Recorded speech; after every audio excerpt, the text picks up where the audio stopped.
1739, 1906. Ao olhar para essas datas, certamente você vai dizer: não me lembro de nada. Nós, às vezes, passamos batidos em alguns momentos assim marcantes da história. Essas datas que eu acabei de mencionar, a primeira, por exemplo, nós vamos conhecer um avivalista chamado John Wesley.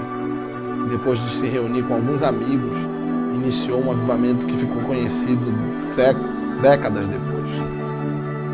Nós vamos ver o avivamento na Rua Azusa, que deu origem a tantas igrejas pentecostais que hoje conhecemos, como por exemplo a nossa. Um avivamento que alcançou muitas pessoas, multidões. Lá começaram também muitas polêmicas, porque alguns crentes que se reuniam naquele lugar sem pretensões de fundar uma denominação, mas apenas incendiados por um mover que Deus estava fazendo na época, foram batizados e começaram a falar em línguas estranhas. Naquela época muita gente não conseguia entender, mas hoje, a gente que pode ler a história, vamos observar a vida dessas pessoas.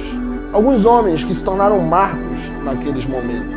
John Wesley, o Simon, pessoas que lideraram, que se colocaram ali à disposição. Nós sabemos que Deus trabalhou com muitas pessoas naquele dia, mas certamente Deus teve os seus responsáveis. Aqueles que Deus levanta como líderes para se posicionar em um tempo, em uma época, para fazer a diferença. Não quer dizer que vai ser só através deles, mas Deus certamente levanta líderes em momentos decisivos, em momentos chaves. E é isso que eu quero falar nesse 6º dia de propósito. Você que está acompanhando a leitura vai observar que a nossa lição de hoje é por que Deus levanta líderes. Deus tem as suas razões. Lá em Êxodo capítulo 2, versículo 25, a Bíblia fala que Deus viu a aflição do povo de Israel. Deus viu os gritos de uma geração que estava desesperada, que estava sendo maltratada, escravizada. Deus vai e levanta um líder, um homem chamado Moisés. E naquele momento que Deus chama Moisés, Deus aponta para nós e emite alguns sinais do porquê ele levantou Moisés e ele continua se comportando da mesma maneira em outros momentos da Bíblia e até hoje. Deus tem razões para levantar líderes. Deus levanta Moisés e manda ele ir até Faraó. Primeira razão a gente percebe ali por que Deus levanta líderes. Uma geração estava gritando por socorro. Deus levanta líderes para responder aos gritos de uma geração. Existe uma geração gritando, talvez você não consiga perceber assim no sentido literal da palavra, mas pessoas estão sofrendo e gritando e clamando. Alguém precisa se levantar para oferecer ajuda, oferecer o caminho de solução para essas pessoas.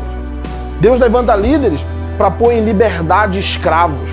Esse ministério estava sobre Jesus. Ele mesmo leu lá em Isaías capítulo 61 que o Espírito do Senhor que estava sobre ele o capacitava para colocar em liberdade os que estavam escravizados. O seu papel, líder de célula, o seu papel, líder de uma equipe que está me ouvindo agora, é promover liberdade. Você tem a mensagem que liberta e você precisa levar essa mensagem. Havia uma outra razão também, aquele povo ali que estava sendo escravizado, por ter passado muitos anos, mais de 400 anos sendo escravizado no Egito, eles começaram a se envolver com as práticas de adoração do Egito. Milhares de deuses começaram a se tornar os seus próprios deuses. Então o povo estava perdido, aquele povo que era para adorar o Deus verdadeiro, estava adorando a deuses de diversos nomes, e eles começaram a adorar esses deuses. E Deus levanta líderes para quê também? Para chamar de volta a devoção ao Deus verdadeiro. Moisés direciona a adoração do povo de novo a Deus. E ele acompanha o povo à terra nova que Deus tinha para eles. Líderes são levantados para mostrar um novo tempo. Você tem essa palavra, essa mensagem, você conhece o caminho que leva as pessoas a experimentar de um novo tempo. Eu quero que você desfrute desse propósito, desse jejum, essa mensagem toque o seu coração nesse 6º dia de jejum, você possa desfrutar daquilo que Deus tem para você. Deus te abençoe, fique na paz.